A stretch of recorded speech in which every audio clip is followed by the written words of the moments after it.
ताजदारे Medina ने फरमाया जो हज करने के लिए आया, अरकाने हज अदा किए और हज करने के बाद में चला गया, आका ने फरमाया वो ऐसा होकर गया बिल्कुल पाको साफ जैसे कि अभी वो पैदा हुआ है, माँ के पेट से उसने जन्म लिया है।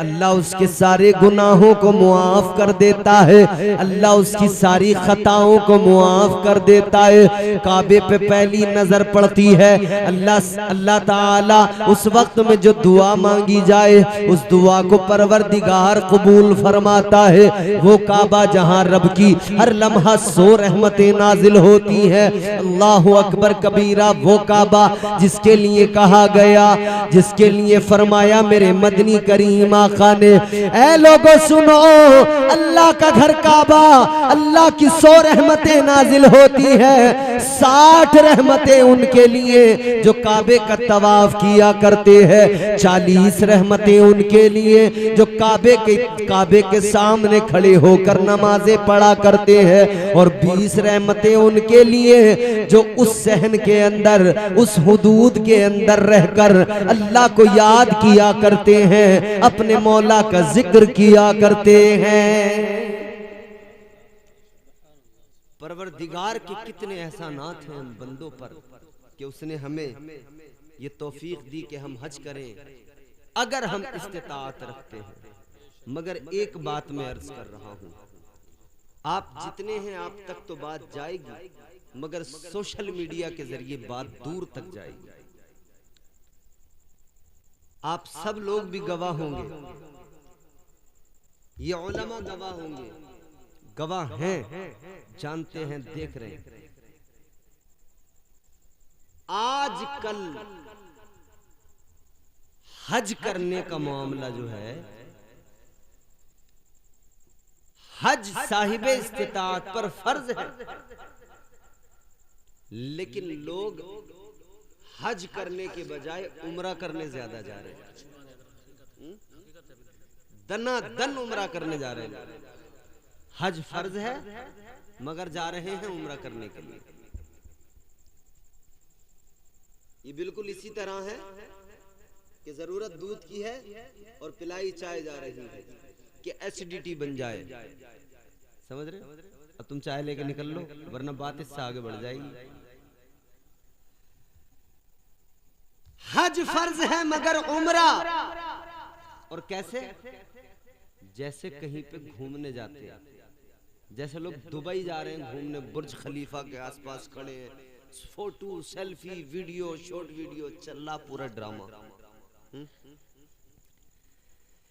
ताजदारे मदीना वाली कायनात के आशिकों, पहली बात तो ये कि बंदा अगर हज फर्ज है तो सबसे पहले हज करने जाए, 100 उम्रे कर ले। हज अगर फर्ज है तो अल्लाह ताला उसको मुआफ नहीं फरमाएगा।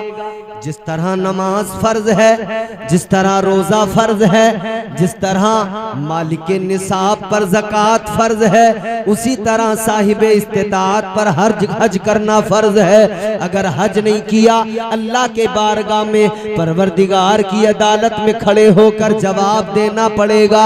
अल्लाह सवाल करेगा, सोचो क्या जवाब बनेगा।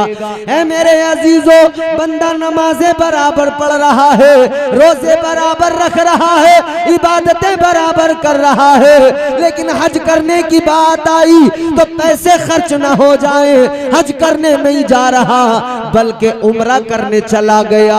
हज में अगर 3 लाख खर्च हो रहे हैं तो 1 लाख करके उम्रा कर लिया।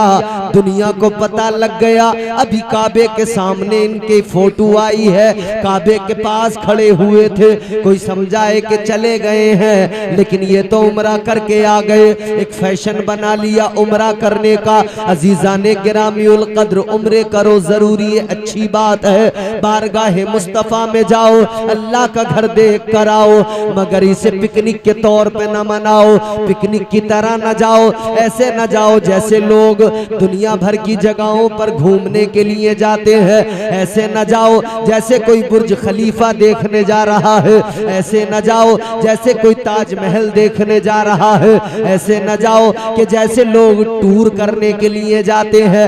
टूर करने न जाओ, जा रहे हो इबादत समझ के जाओ, रब को राजी करने जाओ, अपने मौला को मनाने जाओ।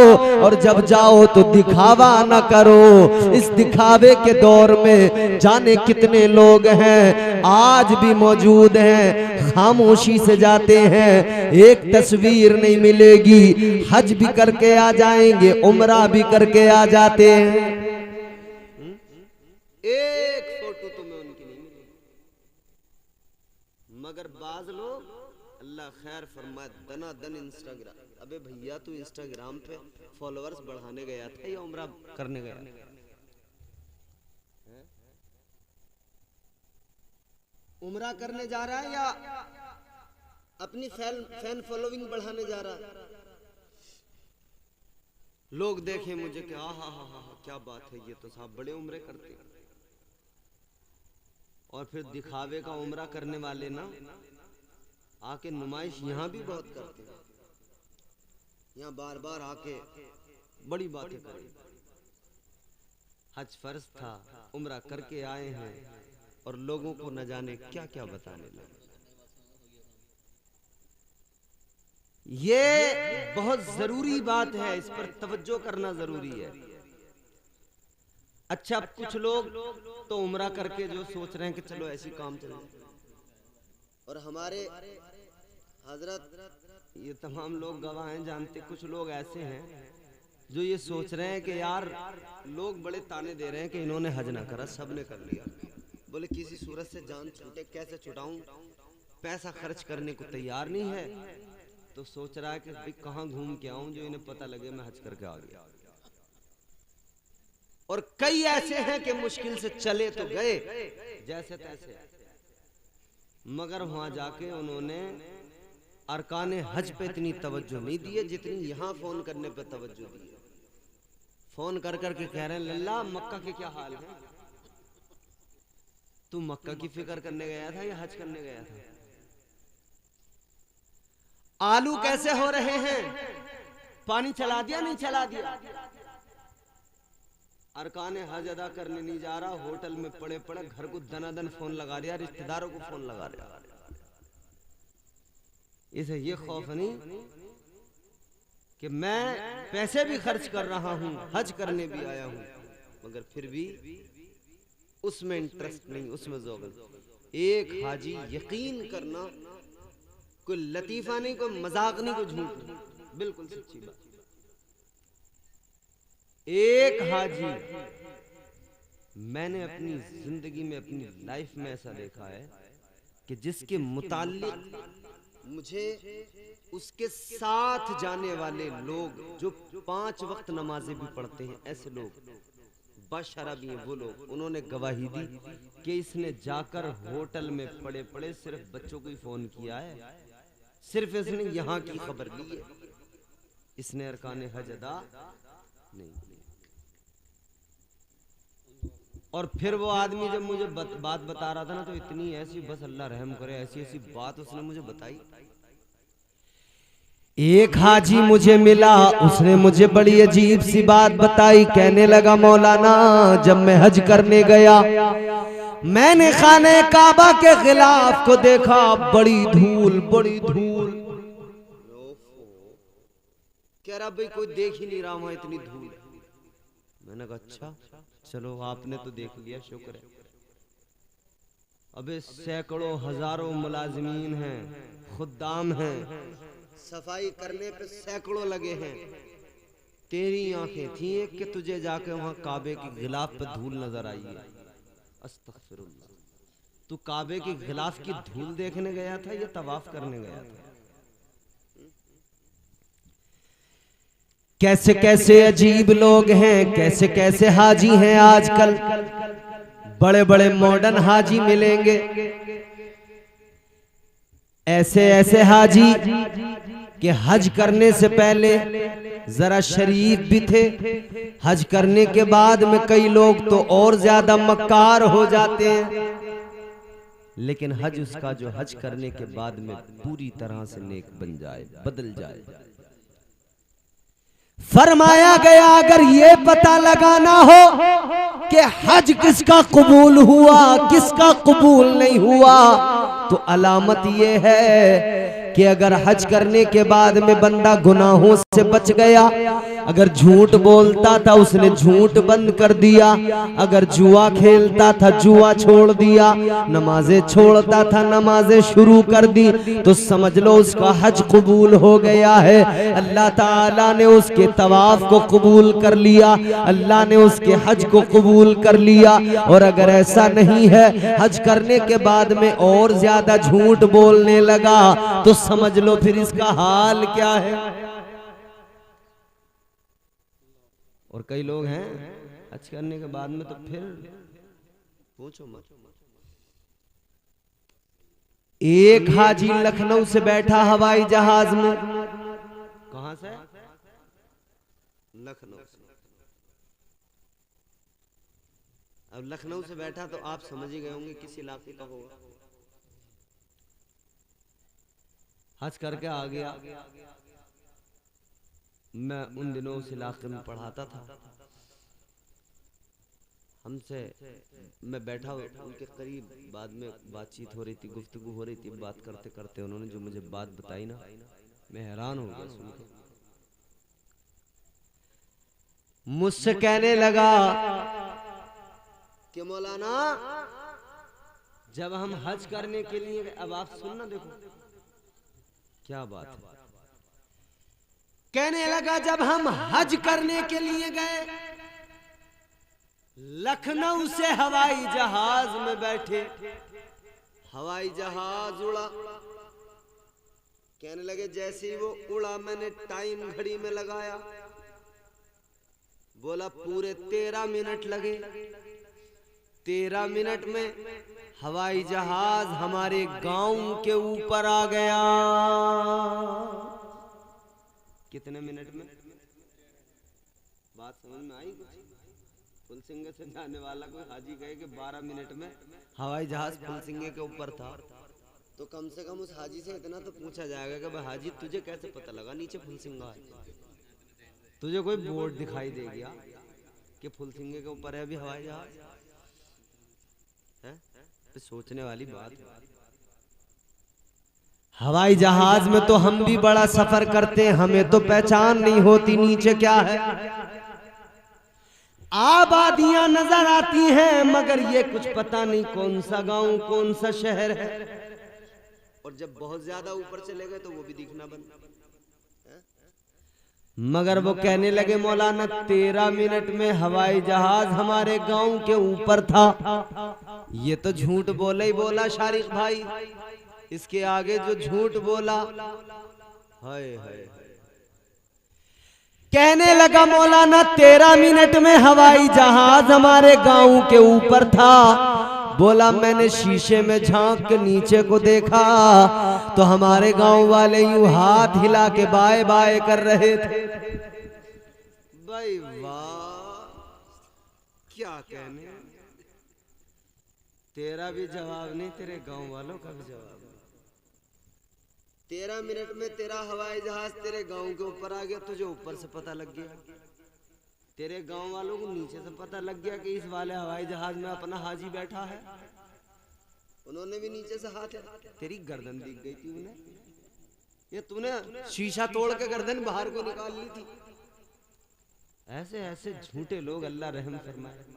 बातें बड़ी हैं मगर मुख्तसर अर्ज कर रहा हूं। आदमी, ये इबादत है, अपने आप को पाक करने जाए, साफ करने जाए, ये सोच के जाए कि पिकनिक विकनिक नहीं, सैरो तफरी नहीं है, ये हज है, इबादत है, अपने रब को मनाने के लिए जा रहा हूँ। जब बंदा जाकर कहता है लब्बैक अल्लाहुम्मा लब्बैक, जब बंदा अपने रब को पुकारता है मौला मैं हाजिर हूँ, ऐ मौला मैं हाजिर हूँ, ऐ मौला मैं हाजिर हूँ, फिर उस वक्त में उसकी कैफियत क्या होती है। काबा तो वो जगह है, फरमाया गया कि काबा वो जगह है कि वहां बड़े से बड़ा सख्त दिल इंसान हो, इधर उसकी आंखों में कभी आंसू ना आते हो, इधर कभी उसकी आंखों में एक आंसू नहीं आता हो, मगर फरमाया जब वो काबे को देखने जाता है, जब वो काबे के करीब पहुंचता है, खुद ब खुद उसका दिल भर आता है, उसकी आंखों से आंसुओं की लड़ी जारी हो जाती है।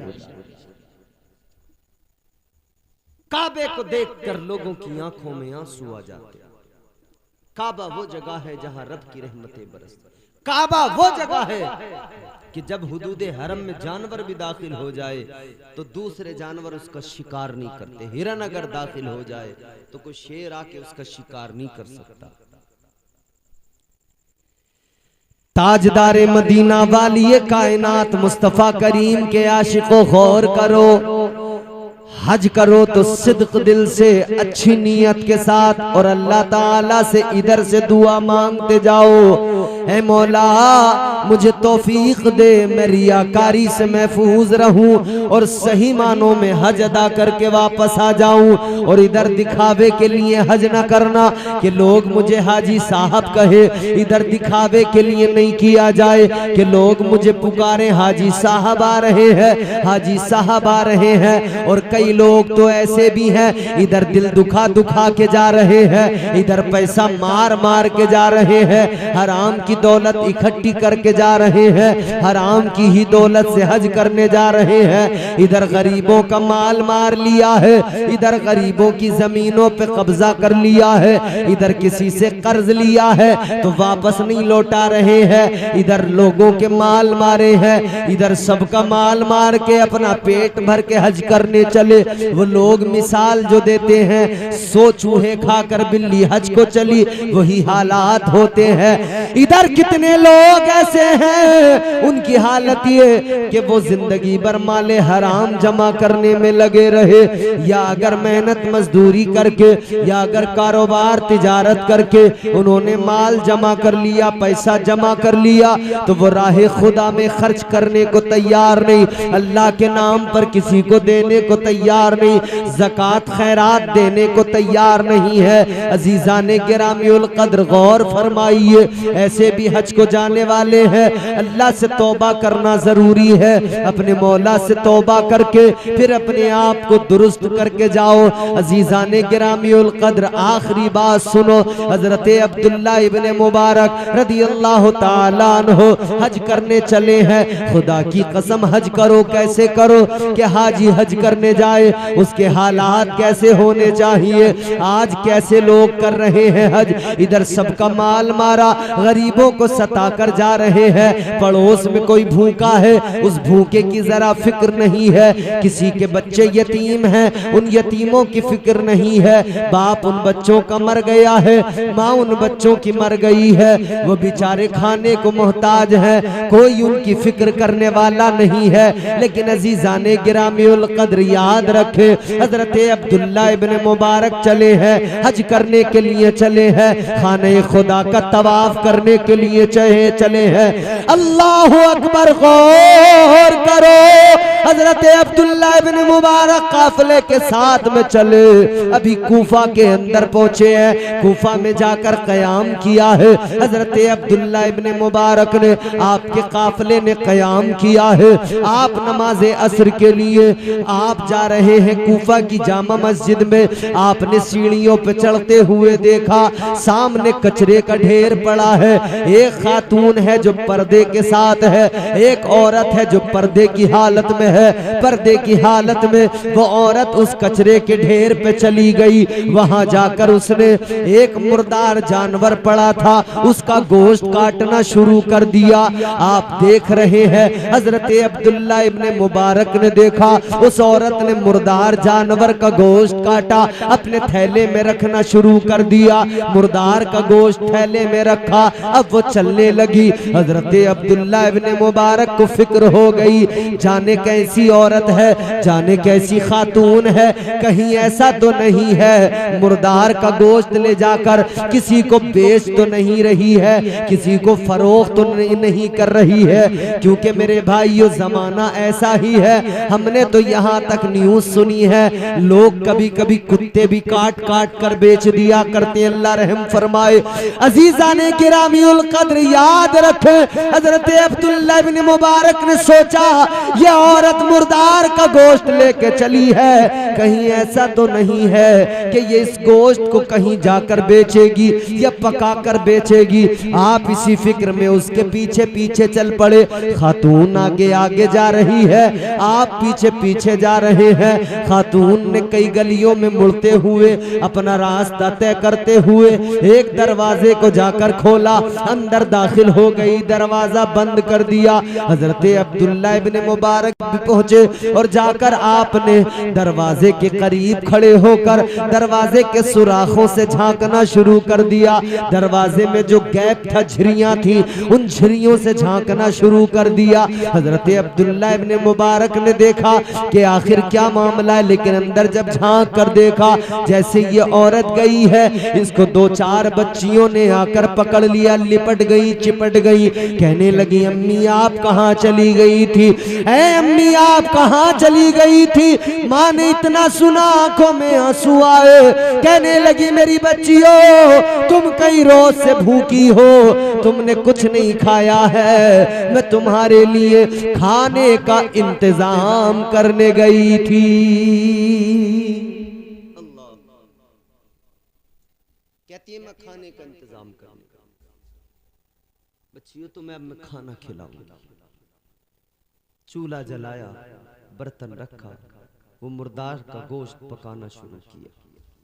हजरत अब्दुल्लाह इब्न मुबारक कहते मेरा दिल फट गया, कहते मेरी आंखों में आंसू आ गए। या अल्लाह ये भी हाल है कि एक औरत अपने बच्चों की परवरिश में इस दर्जा मजबूर हो गई कि मुर्दार का गोश्त लेकर आ गई खिलाने के लिए।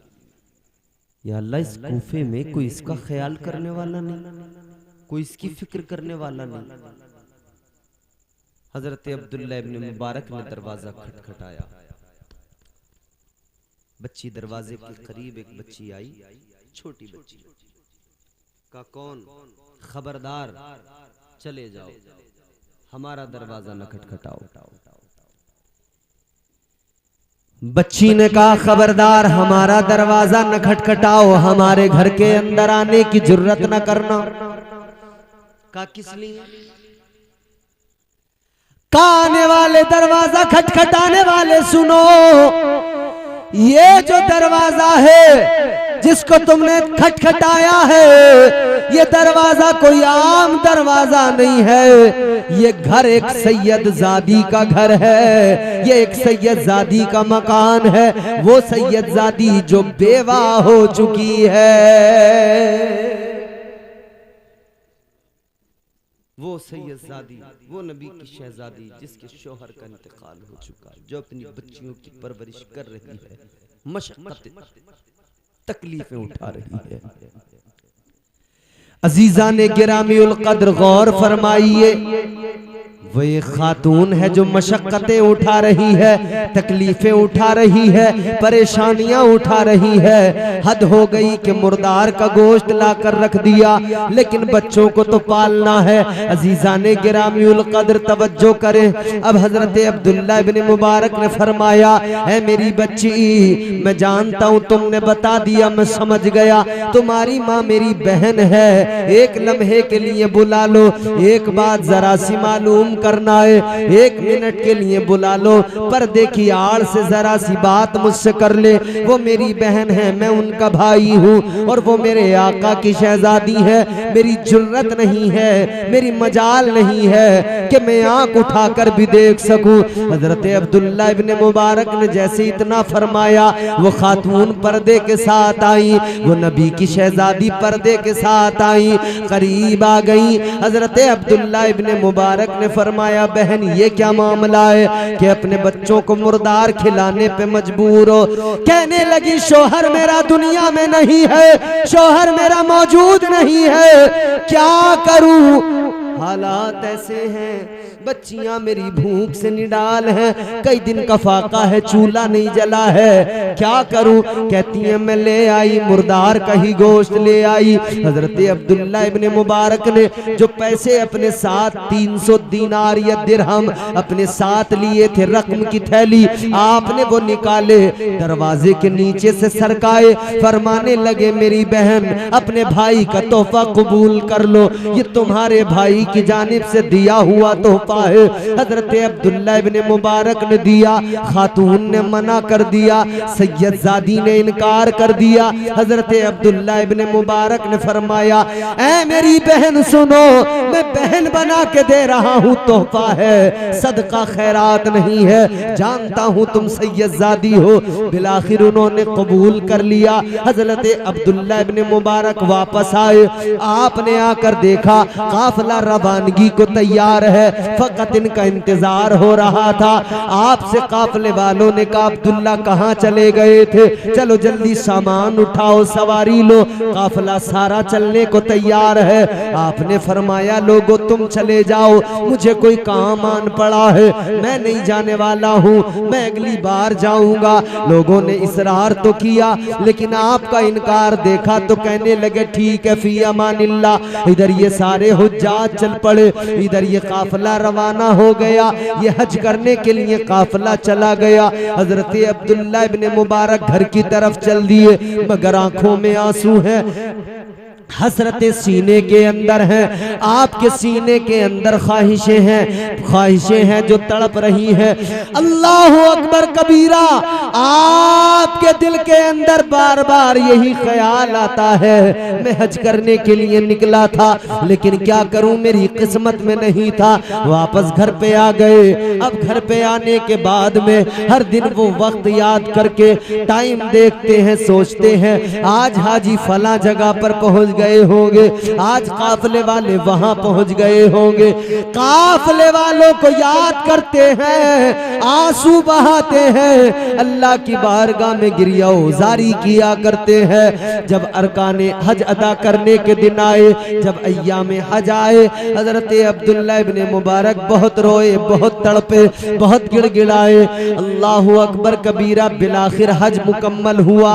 अब हाजियों के काफिले वापसी करने लगे। जब हाजी वापस आए तो आपको ख्याल हुआ चलो हज करना नसीब नहीं हुआ, लेकिन चलो जिन्होंने हज किया है जाकर उनसे तो मुलाकात कर ले, उन आंखों को तो देख ले जिन्होंने काबे को देखा है, उन आंखों का दीदार कर ले जिन्होंने रोज़े मुस्तफ़ा को देखा है, वो मुस्तफ़ा का रोज़ा जिसके लिए आका ने फरमाया, मेरे मुस्तफ़ा करीम ने ऐलान कर दिया मंज़ारा कब्री वजबत लहू शफाती। आका ने फरमाया जिसने मेरी कब्र की जियारत की उस पर मेरी शफात वाजिब हो गई। चले गए, चलो जियारत कर लेते हैं। आपने जाकर हाजियों से मुलाकात की। पहले हाजी से मिले, उसने कहा अब्दुल्ला बड़े अजीब आदमी हो, हमसे तो कहा था नहीं जाऊंगा, लेकिन हमसे आगे हमें रास्ते में मिल गए, हमसे तो मना कर दिया था, रुक गए थे,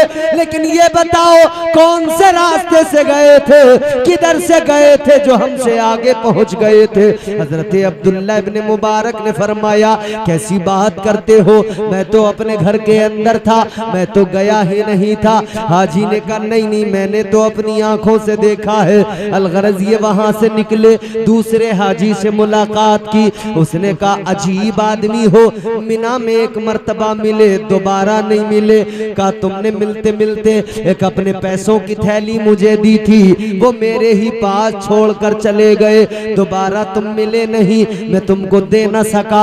ये तुम्हारे पैसों की थैली अब तक संभाले हुए था, लो ये अपनी अमानत संभालो, अपनी अमानत रखो। आपने पैसों की थैली देखी, हूबहू वही थैली है जो इन्होंने सैयदजादी को दी थी, जो इन्होंने मुस्तफा की शहजादी को दी थी। जब उसको खोल कर देखा 300 दिरहम दिए थे, 600 उस थैली के अंदर मौजूद है। अल्लाह अकबर, दुगने मौजूद है। ये बड़े हैरान हो गए, घर आ गए, इसी फिक्र में गुम है। जरा सी आंख लगी है कि किस्मत बेदार हो गई। ख्वाब देखा, ख्वाब में मदीने वाले मुस्तफा तशरीफ ले आए।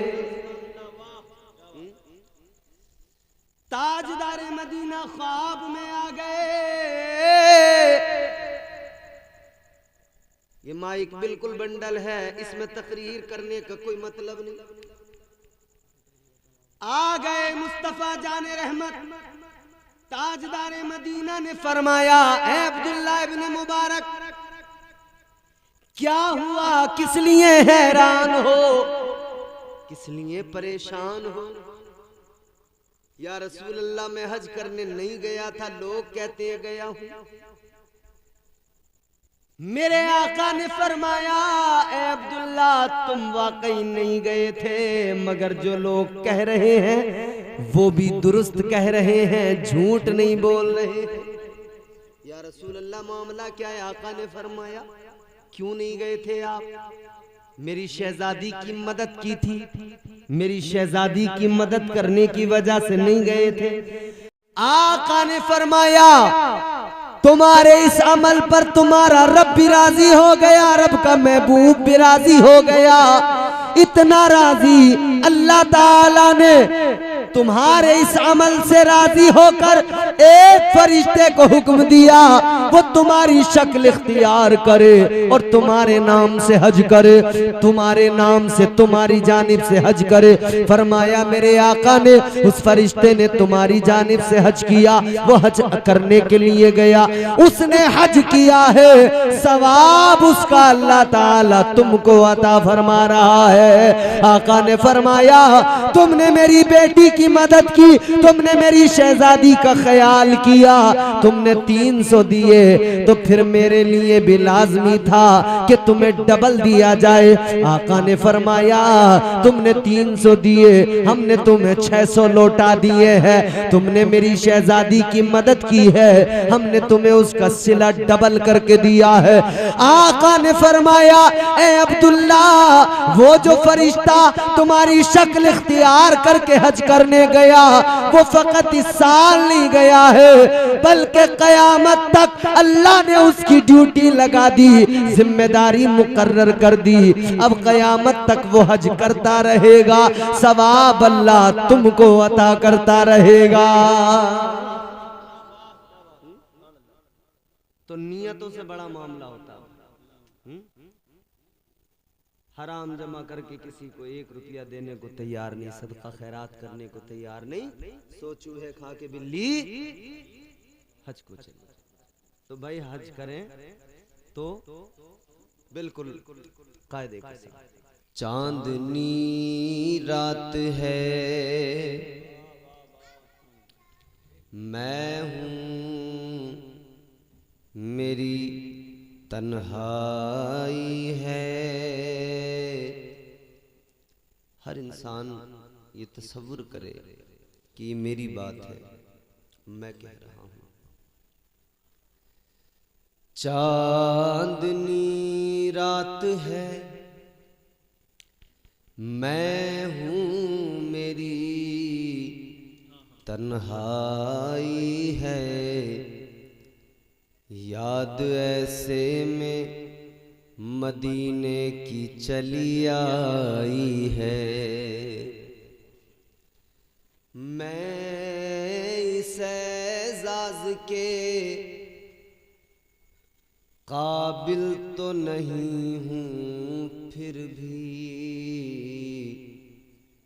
दिल मेरा जलवे आका का तमन्नाई है। वो मेरी बज़्म तसव्वुर में कुछ ऐसे आए। कौन? आका हमारे। तसव्वुर की जो दुनिया है बहुत खूबसूरत है। आदमी अपने घर में बैठा होता है, अपने बिस्तर पे लेटा होता है, अपने खेत में अपने काम में मसरूफ होता है, मगर जहां भी होता है ना, वो ये तसव्वुरात की दुनिया, ख्यालात की दुनिया ऐसी है, होता अपने घर के बिस्तर पे है, लेकिन निगाहों के सामने उसके हर वक्त मदीना होता है। इसीलिए किसी ने कहा ना कि तसव्वुरात का आलम मजीब होता है, मदीना दूर भी होकर करीब होता है। तो हुजूर हमारे आका बज़्म तसव्वुर में आए तो फिर क्या हो, वही नक्शा है, वही मंजर है। वो मेरी बज़्म तसव्वुर में कुछ ऐसे आए, वो मेरी बज़्म तसव्वुर में कुछ ऐसे आए जैसे जन्नत मेरे आंगन में उतर आई है। सारा मजमा दिल लगाकर बारगाहे रिसालत वाले रिसालत में बावाज़े बुलंद दुरूद पाक का हदिया पेश करें। पढ़ें अल्लाहुम्मा सल्ली अला सय्यिदिना व मौलाना मुहम्मद मुबारिक वसल्लिम सल्लु अलैहि सलातम व सलामन अलैका या रसूल अल्लाह।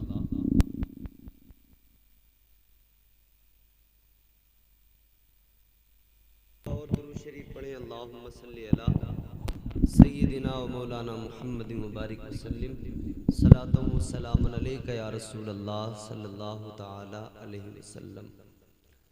आज की ये महफिल बहुत ही पाकीज़ा, बहुत ही खूबसूरत महफिल है और मुख्तसर लोगों के दरमियान जब बात होती है तो उसका भी अपना अलग मज़ा होता है।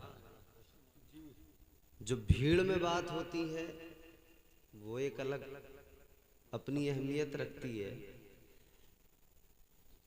लेकिन मुख्तसर लोगों में बैठकर कभी कभी जो अक्सर घरों में देखा होगा ना, खास मशवरा जो होगा ना वो कम लोगों के दरमियान होता है, फिर तो वो एक फैसला होता है जो आवाम में सुना दिया जाता है।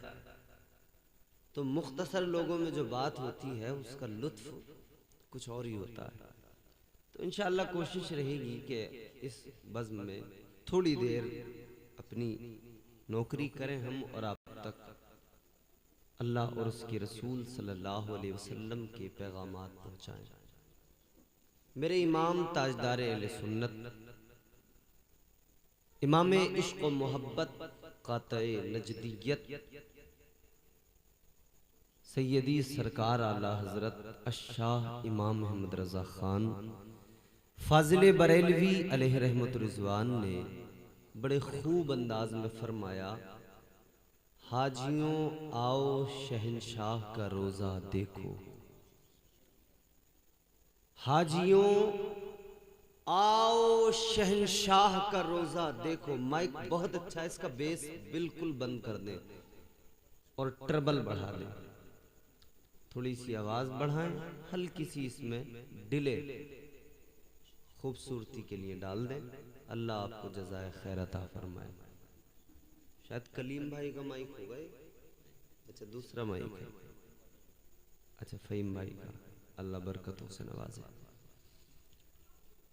मेरे इमाम फरमाते हैं, हाजियों आओ शहंशाह का रोजा देखो। हमारे हजरत मद्दाह खैरुल अनाम हजरत अल्लामा मौलाना हसीबुर रहमान साहब क़िबला बड़े उम्दा अंदाज में आपको नातो मनक़बत सुना रहे थे। ना शरीफ के बड़े बड़े उम्दा अशार उन्होंने सुनाए, कलाम आला हजरत भी सुनाया, आप महसूस हो। यकीनन मेरे इमाम का कलाम ऐसा कि तमाम दुनिया भर के शायरों के कलाम जिसकी शायरी पे फख्र करते हों वो शायरी मेरे आला हजरत की शायरी। फरमाते हैं, हाजियों आओ शहंशाह का रोजा देखो, काबा तो देख चुके काबे का काबा देखो। काबा तो देख चुके, काबे का काबा देखो। यकीनन काबा मक्के के अंदर है और काबे का काबा मेरे हुजूर का रोजा है। और हम सुन्नी मुसलमान जब हज करने जाते हैं ना, तो हमारा हज वैसा नहीं होता कि सिर्फ काबा देखकर लौट आए। हमारा हज ऐसा होता है कि हम काबा भी देखते हैं, उसका तवाफ भी करते हैं और काबे के काबे को भी देखने जियारत करने पहुंचते हैं, यानी बारगाह मुस्तफ़ा में भी जाकर अपनी झोलियां फैला देते हैं। मेरे हुजूर का दर,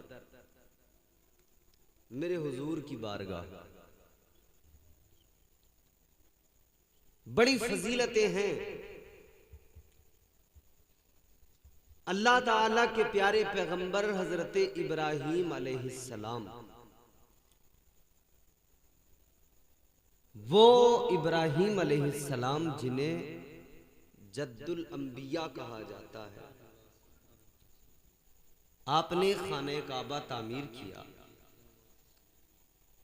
खाने काबा की इमारत को जब आपने तामीर किया तो तामीर करने के बाद में फिर आपने एक दुआ भी मांगी।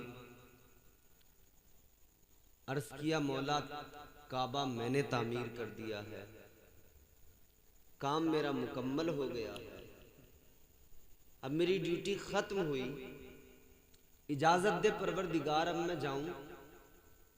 अल्लाह ने फरमाया, इब्राहीम जाने से पहले एक ऐलान करके जाओ। या अल्लाह, कौन सा ऐलान? कौन सा ऐलान? अल्लाह ताला ने फरमाया, एक ऐलान तुम्हें करना है। या अल्लाह, ऐलान करूं तो यहां सुनेगा कौन? कोई आबादी नहीं, कोई इंसान नहीं, जंगल ही जंगल, जंगल भी नहीं, वीराना, न शजर न दरख्त, कुछ नहीं। अर्ज किया, मौला ऐ परवरदिगार, कौन सा ऐलान, कौन सुनेगा? अल्लाह ने फरमाया, इब्राहीम ऐलान करना तुम्हारा काम है और ऐलान सुनाना ये मेरा काम है। ऐलान करो तुम, ऐलान करना तुम्हारा काम, ऐलान सुनाना मेरा काम। वो ऐलान क्या है, यहीं से बात शुरू करते हैं। जरा मोहब्बत से बोलें सुभान अल्लाह। अभी थोड़ा इको और अगर डाल देंगे तो अच्छा हो जाएगा भाई, अगर आवाज पहुंच रही है तो पीछे तक थोड़ा डिले। तो अब सुने अल्लाह का कलाम, परवरदिगार का फरमान। हजरत इब्राहीम से ऐलान कराया, आबादी कोई नहीं है, सुनने वाला कोई नहीं है, लेकिन अल्लाह ने फरमाया तुम ऐलान तो करो, सुनाना काम तुम्हारे रब का है। परवरदिगारे आलम खालिक़े कायनात रब्बे लम यज़ल व ला यज़ाल ने हजरत इब्राहीम अलैहिस्सलाम को हुक्म दे दिया। फरमाया परवरदिगार ने, ए इब्राहीम ऐलान करो। ए मेरे मौला, क्या ऐलान करूं? कौन सुनेगा, कौन सुनने वाला है? अर्ज करने लगे, या अल्लाह कौन सुनेगा? अल्लाह ताला ने फरमाया, है इब्राहीम तुम ऐलान करो, ऐलान करना तुम्हारा काम है, सुनाना तुम्हारे रब का काम है। हजरत इब्राहीम अलैहिस्सलाम से अल्लाह ने ऐलान कराया, ऐलान हुआ। कौन सा ऐलान है? आपने ऐलान किया, कुरान मजीद ने उस ऐलान को बयान कर दिया। फरमाया अल्लाह के कलाम ने, वलिल्लाहि अलन्नासि हिज्जुल बैत मन इस्तता इलैहि सबीला। परवरदिगारे आलम ने ऐलान करा दिया, हजरत इब्राहीम अलैहिस्सलाम ने ऐलान कर दिया, ताजदारे मदीना के गुलामों ऐलान हो गया, ऐलान कर दिया गया। और इधर हजरत इब्राहीम ने ऐलान किया, फरमाया गया अल्लाह ताला ने आपके उस ऐलान की आवाज को तमाम दुनिया के इंसानों तक पहुंचाया। जो इंसान दुनिया में मौजूद थे उन्होंने भी उस ऐलान को सुन लिया। जो दुनिया में नहीं थे, अपनी माओं के शिकम के अंदर थे, अल्लाह ताला ने उनको भी वो आवाज सुनाई। जो आलम अरवाह के अंदर थे, अल्लाह ने उनको भी वो आवाज सुनाई। ऐलान क्या था? अल्लाह ताला ने हज काबा, हज करना जो फर्ज किया, उसकी फर्जियत का ऐलान था। उसकी फर्जियत के ऐलान पर अल्लाह ने वो ऐलान सबको सुनाया। जिसने जहां जहां सुना उसने सुनकर लब्बैक कह दिया। आलम अरवाह में लब्बैक कहा, माँ के शिकम में लब्बैक कहा। माँ के शिकम में या आलम अरवाह के अंदर अगर किसी ने एक मर्तबा लब्बैक कहा, उलमा फरमाते हैं वो अपनी जिंदगी के अंदर एक मर्तबा हज करने जरूर जाएगा। अगर किसी ने 2 मर्तबा लब्बैक कहा था, फरमाया गया वो 2 मर्तबा हज करने जाएगा। जिसने 3 मर्तबा कहा था, वो अपनी जिंदगी में 3 मर्तबा हज करने के लिए जाएगा।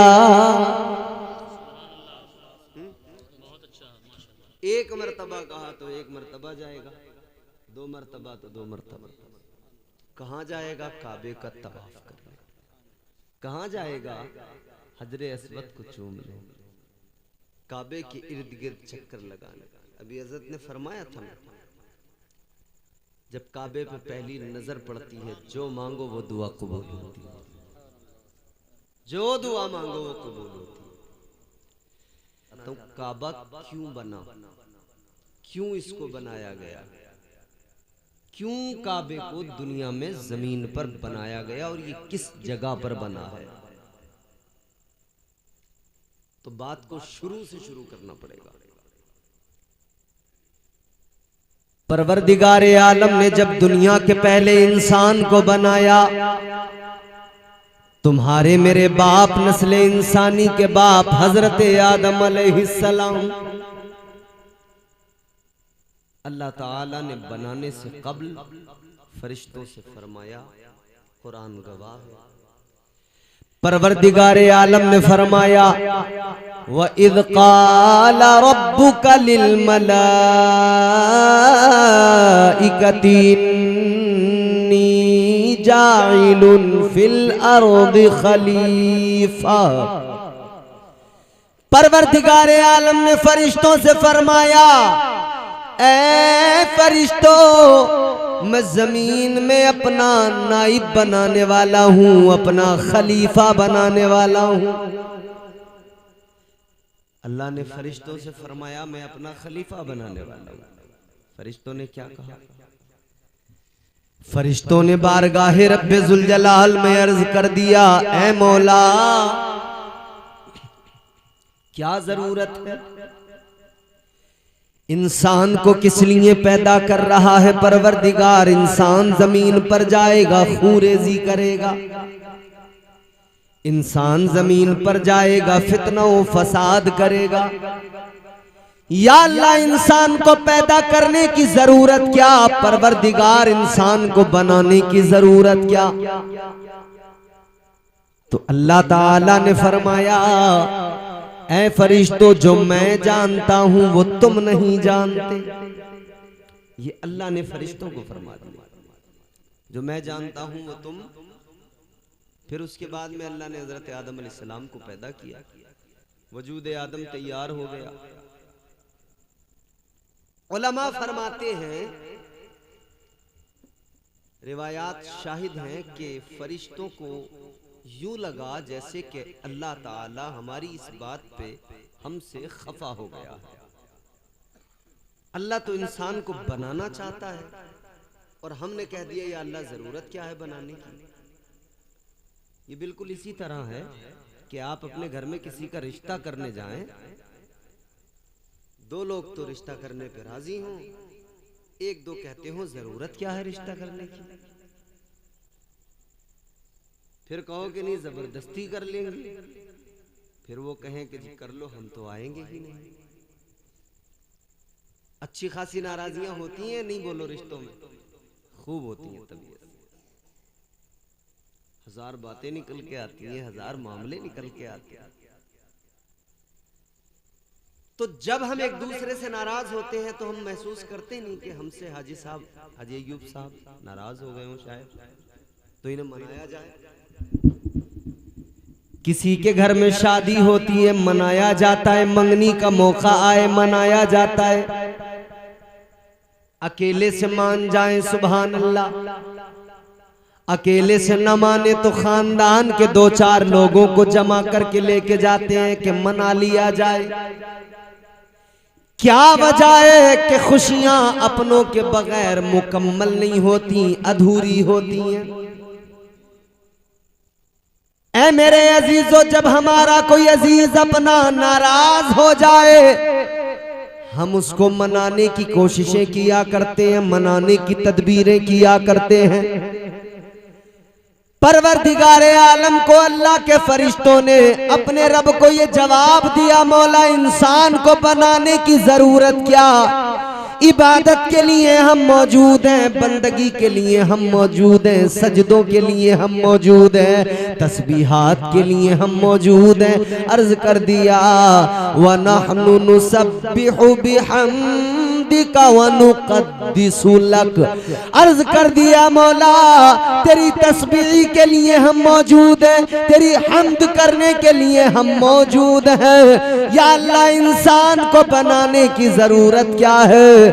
जब इतना अर्ज कर दिया तो परवरदिगारे आलम ने फरमा दिया, है फरिश्तों जो मैं जानता हूं वो तुम नहीं जानते। फरिश्तों ने जब इतना सुन लिया रब का जवाब, अब फरिश्तों को लगा कि मौला नाराज हो गया, शायद अल्लाह ताला नाराज हो गया।